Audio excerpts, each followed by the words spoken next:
coming with all flavor, jumbo wave. You win the way, turn your fro into a jumbo fade. There's consequences to the Dumbo phase. See the hawk, I'm coming for every block. It's the Matumbo wave. So step it up or step it back. Finally, TV, here we are, party people, back in the building with another episode of Voice of the Valley. You know what it is.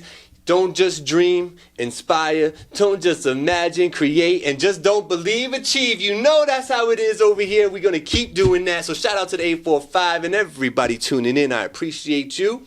And without further ado, I'm going to introduce you to my next guest. Ladies and gentlemen, hailing from Poughkeepsie, New York, we have Ice the God in the building. What's up, sir? You already know. What's good? Ice the God. I'm in the building, man. Woo. Mr. 845, Poughkeepsie. What up? 845, what up? That's it, man. That's it. Yo, welcome to the show. What up, man? How you doing today? How you feeling? I'm feeling grand, bro. Appreciate $1 billion, man. Appreciate you. I'm happy to have you on, man. I know you reached out. I feel like we had a conversation a little earlier, and then recently we circled back and had the real conversation. Most definitely. Yeah, that's dope, man. So, I definitely appreciate you reaching out, and I'm wanting to be a part of all this, and, definitely want to let the people know about you. So that's what we're going to do today on Voice of the Valley. You with that? Definitely appreciate you. I'm ready for it. All right, let's get it. So we all said that you was hailing from Poughkeepsie, but where were you born and how'd you end up there, brother? I was born in Poughkeepsie, born and raised, 845, Vassar Hospital. There you go. I woke up here. I'm still here. Like real 845 shit, real PK shit. I like it. I like it. As of recent, a lot of my guests have been born and raised in the 845, and because some people, people have different stories, right? So people come from all over and end up here. But you and some of my past guests recently, I'm loving the fact that it's all born and raised, and it's fire, and it's sounding good. And it's like, it makes me feel good at Day 4-5 producing these great artists around here. You know what I mean? Yeah. And that brings me to this point: is why did you reach out? Why are you here on Finally TV, Voice of the Valley today? Once I put both my feet in and wanted to do this like wholeheartedly, I've been doing it a long time, but once I really knew I should put both of my feet in, I just wanted to reach out to anybody around me that was doing anything musically, because I know my talent and I just want to spread it everywhere I can. Anywhere where it's rapping, anything where it's music, I want to be there. Gotcha. And I saw you was in the music thing, so that's why I contacted you. That's dope, man. That's dope. See, somebody else knows about Finally TV too, not just you. You know what I like to ask people nowadays, though, Ice, is, as creatives, right, even me with Finally TV, right, you had to come up with names, right? You had to come up with monikers for things, right? So your name, Ice the God, your stage name, how'd you come up with that one? My pops, he rapped, and his name was Iceman, so I used to go by Iceman. Then all of a sudden, I just woke up being the God one day. I really couldn't explain to you how that part came along, but it's like I just woke up knowing that that's what my name was, and I've been that since I was like 15. Oh, wow. I've been Ice the God since I was like 15 now, yeah. Got you. So you say your pops was rapping, so was you growing up around just somebody spitting bars in the house? Was that him, or...? He really wasn't even around like that, but just because when your pop's not around, you still look up to him even when he's not around. It's weird, but you still look up to him. Facts. So like, he wasn't around. I knew he rapped, and I knew his name was Iceman. Got you. My uncle actually rapped like around the community. His name is O.B. Kim, Mike Bo. Okay. Shout out O.B. Kim, R.I.P. Yes. But I started rapping because of him. Really, that's my mom's brother. When I was 12, I heard him rapping, and I'm like, yo, I want to do this. I like that. Got you. And that's a perfect segue, Ice, because that's what I want to ask you is, so around 12 years old, you're realizing, yo, I want to rap. Yeah, it was around 12. Yeah. I seen my uncle rapping, and then something happened in school, and then that was it. Yeah, man. Yeah, man. What happened in school? All right, in school, there was like a project where everybody had to read something out loud, like a book. Okay. And I read a book that had a rhyme in it. And like the whole story of the book was like a rhyme. Gotcha. And when I did that and how I felt when I was done, like it felt like it was my first performance. Like I did it, and everybody, it was like kindergarten, first grade. But once I did that, I'm like, oh yeah, I got to keep, this is something that I know I like doing. Yeah, got you. Okay, I like that, man. I like that. So you're figuring it out around then. You're seeing your uncle. You already knew Pop Dukes was rapping. When did it turn into something that was like, hold on, I could actually like do this? When did that happen for you? Let's see, I started when I was around 12, probably when I was around 16 in high school, late high school, before I actually got kicked out of school. Gotcha. I started getting, like, I'm an only child, but when I started rapping around people, like, I started getting a certain type of respect because I really know what I'm doing. Like, the talent is there. Right. They could see the passion. They could feel the passion. Right. And I've always had that in me, just for the people to feel what I'm saying. Got you. Okay. So if we were to tell the audience, yo, I want you to go check out this song from Ice to God right now, which song would you tell them to go check out? I would probably just tell them to go check out my whole last recent project or two, because I'm in every lane. Like, I'm different. Like, I rap bars and I do R&B, so it's like I'm equally in both of them. Gotcha. So it's like I got stuff for the moms, I got stuff for the kids, I got stuff for the gangsters, for the females. Like, I'm in each lane, so it's like whatever you like, I got something for you. Gotcha. So I would just talk to somebody and be like, what kind of music you like? If you like R&B, I would send them in an R&B direction. If they like rap, I would send them in a rap direction. Like it. I would just talk to them, see what kind of music they like. That versatility is important, I think, nowadays. You know what I mean? Even though I personally think that it's like rap is going heavy on like the sing side a little bit, right? Like too much. A little too much, right? So like I appreciate artists like you that kind of bring the needle back to the middle, you know what I mean? Like, just because you can sing doesn't mean you should be singing through your bars all the time. Oh no, yeah, you know it's completely separate. My R&B stuff is my R&B stuff, but when it's time to rap, it's time to rap. Like, I love that. It's not time to sing when it's time to rap. It's not time to mix them together. They're two separate things. Right. Okay, cool. So why don't we do this before we go any further to the next question? Look into that camera, bro, and just let them know where they can find you and where they can get your music at. Instagram, Ice to God. Make sure you spell it the right way. ICETHEGOD. YouTube / Ice to God. And I got a website, icetogod.com. You can find all my stuff there. Videos, songs. I got songs on Spotify, R&B, hip hop. Just Ice to God, ICETHEGOD. You can even Google me. You can find me easily. It's only one of me. All right, that's what's up. It's only one of me. That's what's up. I like that. Important. I talk about that all the time too. Is about you know, keep your monikers and all your handles on your social media consistent. Make it easy to find you. You know what I mean? Absolutely. I make that a real point to do that. That's why I tell people don't spell my name wrong. I've had whole arguments with promoters because they put DA on the flyer. Like, that's going to mess up my whole... Now, when a fan picks this up and they see ICEDA and they go to search me and that's not how you spell my name, like... It's ICETHEGOD. Yeah, it's on everything. That's my name even on Xbox. You can find me on Xbox as Ice to God. It's spelled the same way on every platform, Ice to God. Yeah, no, it's super smart. It's a part of branding. It'll help you with your networking. Like, absolutely. You know what I mean? So let's talk about that because you kind of just mentioned it right now. You know, you're 12.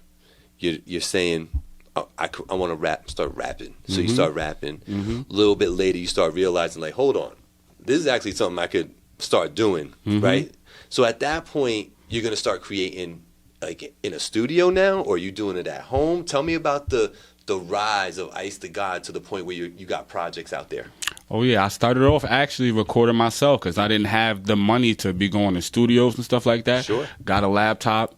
Got on Mixcraft, Pro Tools, learned how to mix, but I didn't really like my mix. So I started going to studios, and then me and my cousin, Corey Cords, got up. He's a producer. He makes videos. And then I'm like, yo, cuz, he stopped doing it, but I got him back into it. Like, he saw my passion for it, and he was like, yo, I'll get back into it for you. Yeah. So he got back into making videos, making beats, and then I just had my foot on the gas ever since. Shout out Corey. Shout out Corey Cords. You know the vibes, man. That's what it is. That's dope. So since then now, what are we talking about? How many projects are out there? You've been doing shows. Tell me about it.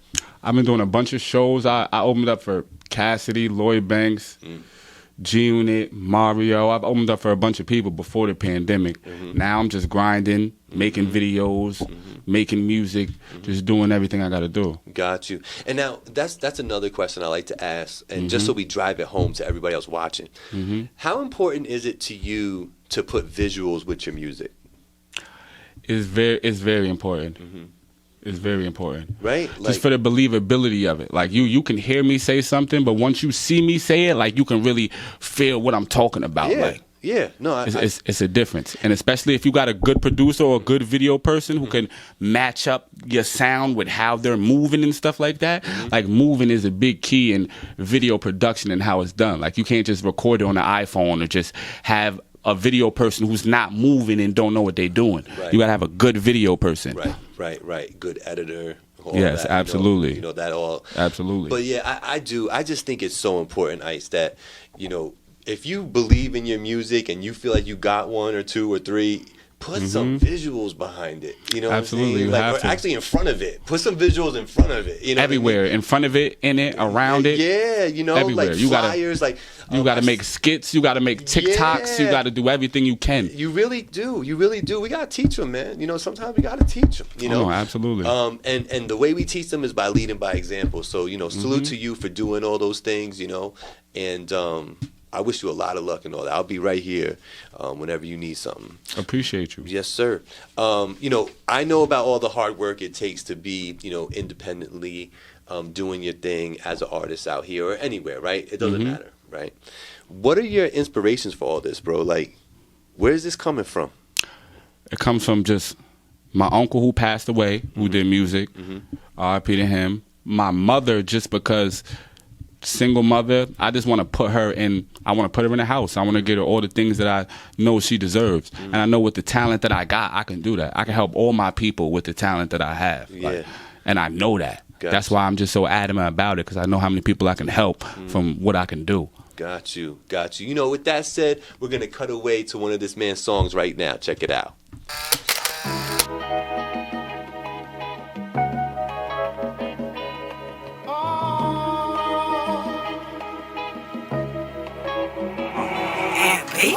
Everything I speak, it be straight. It's never side talk. You fake, get the fuck out the street. Stand on the sidewalk. PK to the death, but the plug live out in Hyde Park.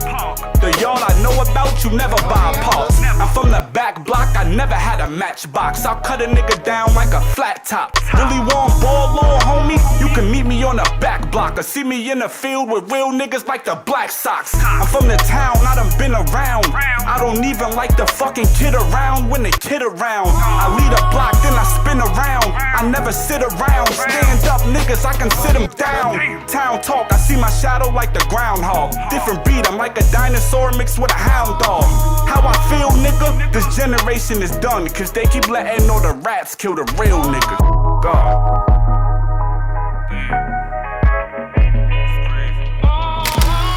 Bringing it back, I'm sure that was a dope one. What would you say? What would you say are some of your influences as far as industry rappers? Do you have influences out there? Oh yeah, it's really Jadakiss. Like when it comes to bar wise, like Jadakiss is the one who. He's the only person who I actually think is better than me. I think highly of myself. And the only person who I think is better than me is Jadakiss, and that's just for right now. Once I start traveling, once I start doing stuff and I know what I'm doing. But yeah, Kiss is my influence. Who else?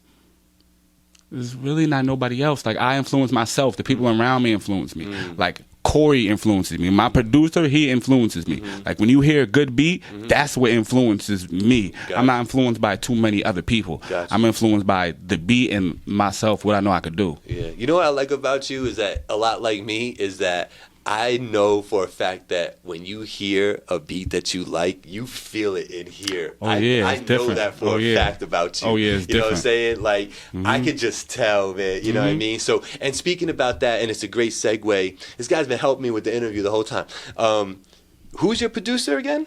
Corey Chords. The same dude who shoots my videos is the same dude who makes 90% of my beats. Got you. His name is Corey Chords. Got you. You're going to hear about him. When you hear about me, you're going to hear about him. Yeah, and I'm sure I'll put his Insta up here somewhere, so you go ahead and follow that man. You know what I mean? Absolutely. So, that's dope. So you say 90% of your production comes from him. Now, how do you prefer working? Do you prefer that he, make a beat and then bring it to you, or do you want to sit there while he's... I'm right there. You're right there. I'm right there with him. Okay.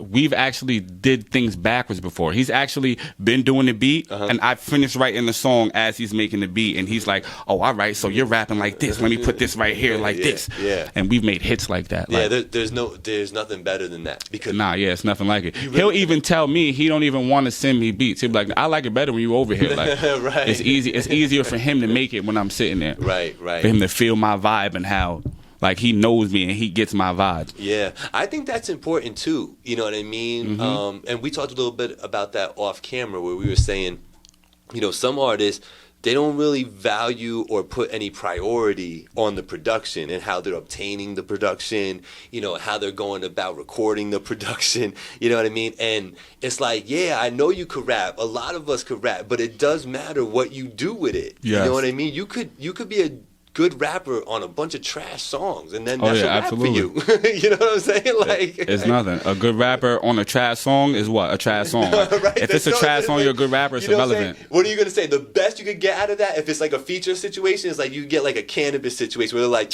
oh, but the first dude, he was pretty dope though. You know what I'm saying? That's all you could get. What's that going to do for replay value? Nothing. Where's cannabis today? For replay value, nobody's ever going to, like, I try to make my music where you can put it on now, you can put it on 5 years from now. Good music is good music. Good like, music. you want the whole thing to be good, not just a part of it. Correct. Like, and production in both ways, like the mix of the song and the actual beat of it. Yep. They're both equally as important. Absolutely. I just finished listening to 36 Chambers today. It plays from front to back for me. You know what I'm saying? It's what, 25 years old? You know what I'm saying? Like, absolutely. So, yeah, man, no, I get it. Production, super important. So shout out to Corey Cords out there. I might have seen him. I might have met him one time. Tell me a little bit about you, though, brother. Like, you know, I know we could sit here and talk about bars all day. You know what I mean? We could talk about music all day. But let's let the people learn a little bit about you, since I know that you're not always so willing to come out and tell people about you, right? So if you're not writing, if you're not sitting in the stew, if you're not working, if you're not taking care of family, what is it that you like to do? What's a favorite activity of yours? That's the thing. I really don't have no activities. Like, at this point, once I found out I need to be locked in, it's like I wake up, I think music, I watch music podcasts, I listen to music interviews, I go to sleep listening to music. Like, I wake up, music is really my life at this point right now. Okay, yeah, I like that. Everything is music. It's not no ifs, ands, or buts about anything. In my opinion, that's not a bad thing.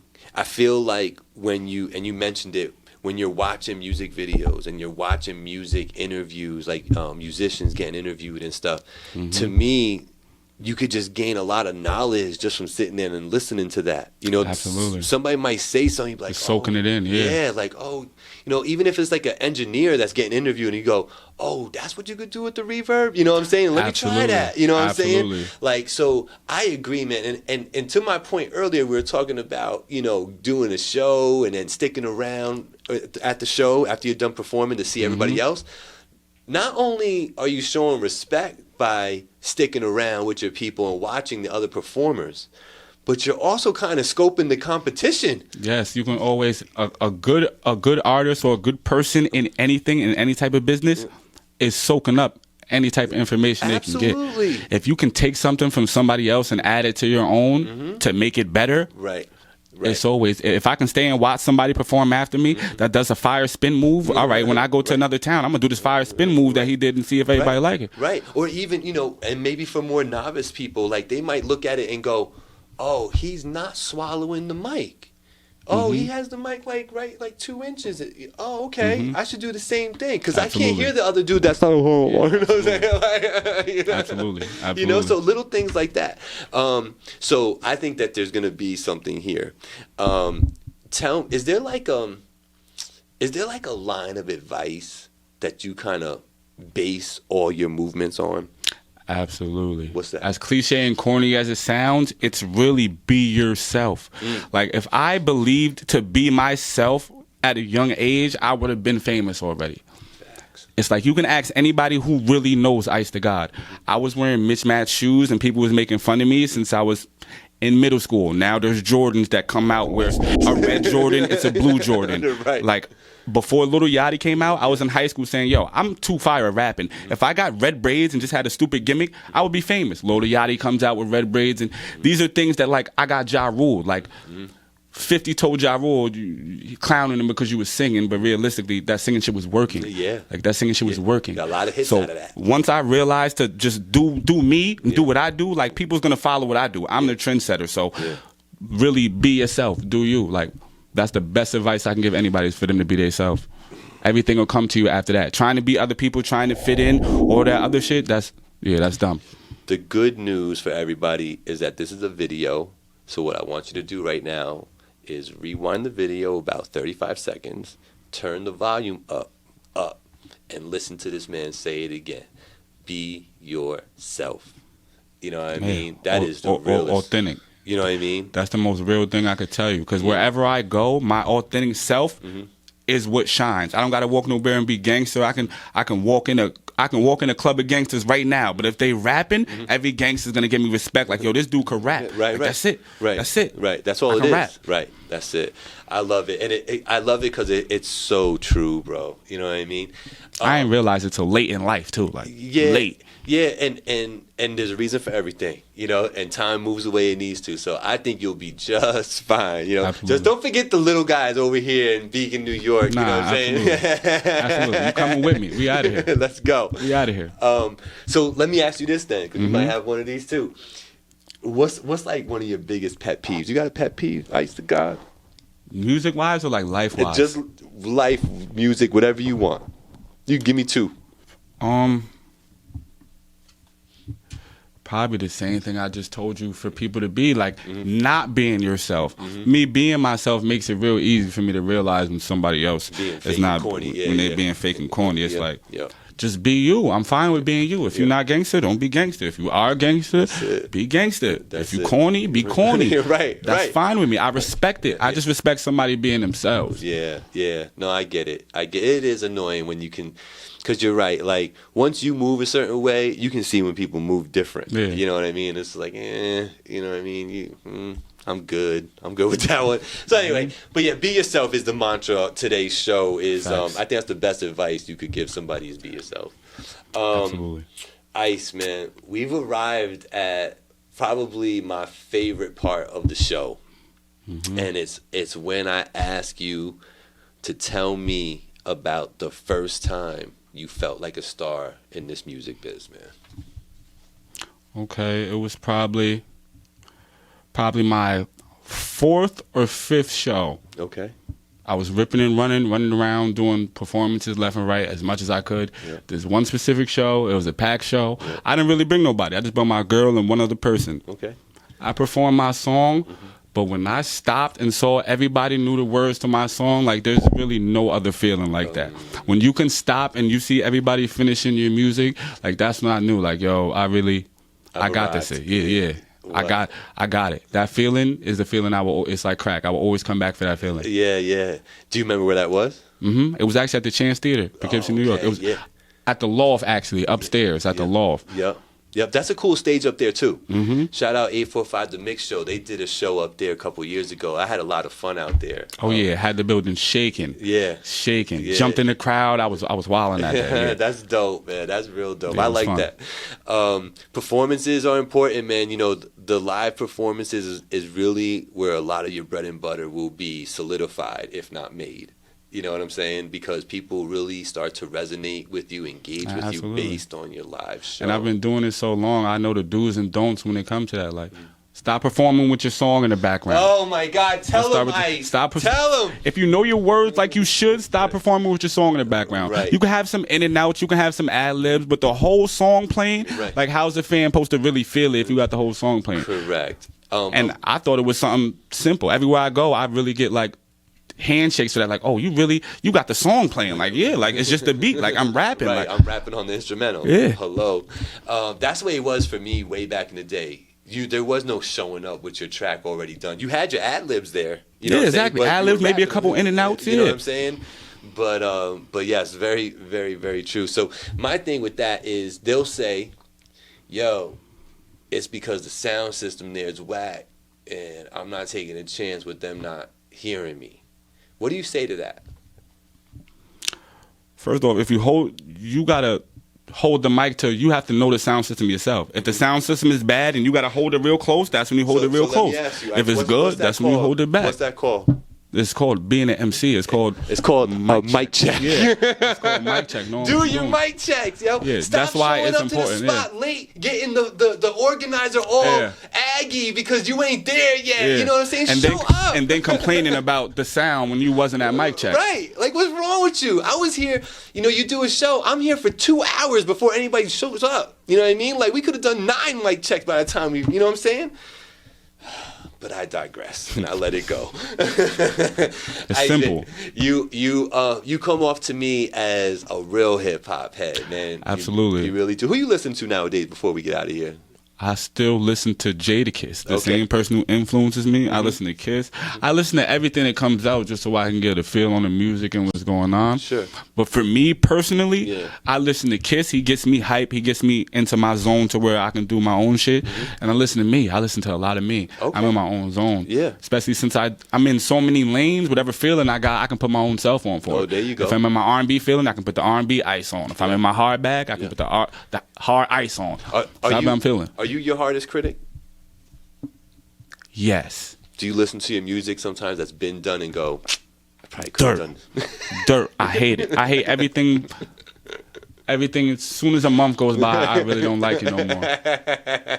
But lately, I've been doing, since I've started working with Corey, like this past year, everything I've done has been really like monumental in the sense of it's gonna age well. Like my Spin the Block project, that's R&B. 2 years from now, when you play it, they're just good R&B songs. It's not like for the time music. They're just it's good music. Right. It's not just the drill sounds. Yeah, absolutely. No, you're not doing that. My hip hop music is real rap. My R&B music is just a mix of it, like LL Cool J type time. Got you. Ain't nothing wrong with that. LL made a whole career off of that. Ice, man, one more time, brother, because they got to hear it a bunch of times in order for them to do it. Tell them again, look into that camera, tell them where they can find you and how they can support you, brother. Yeah, Ice to God, icethegod.com, ICETHEGOD.com.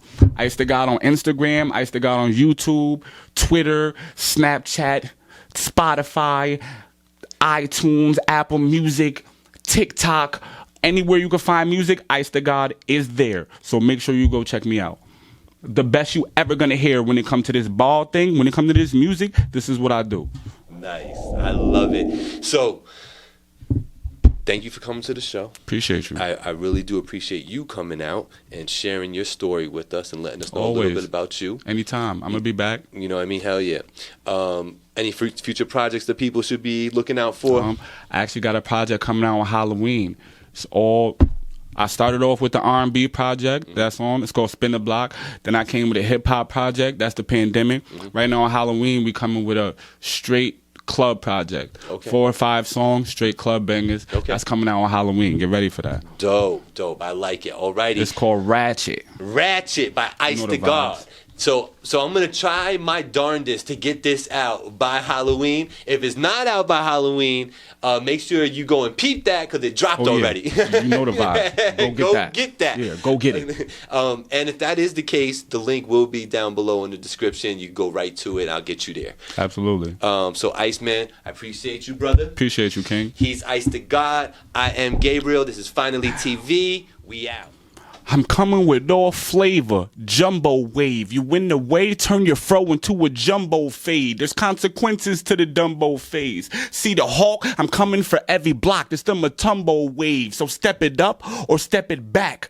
I know niggas that catch and shoot, they ain't stepping back. I go to shoot around telling niggas that Steph is back. Where the F of that? You get an F of that. Without bad grades, I still left them back. Third gen, same name as my dad. You don't know what you getting from me like a grab bag, $1.50 or bombs over Baghdad.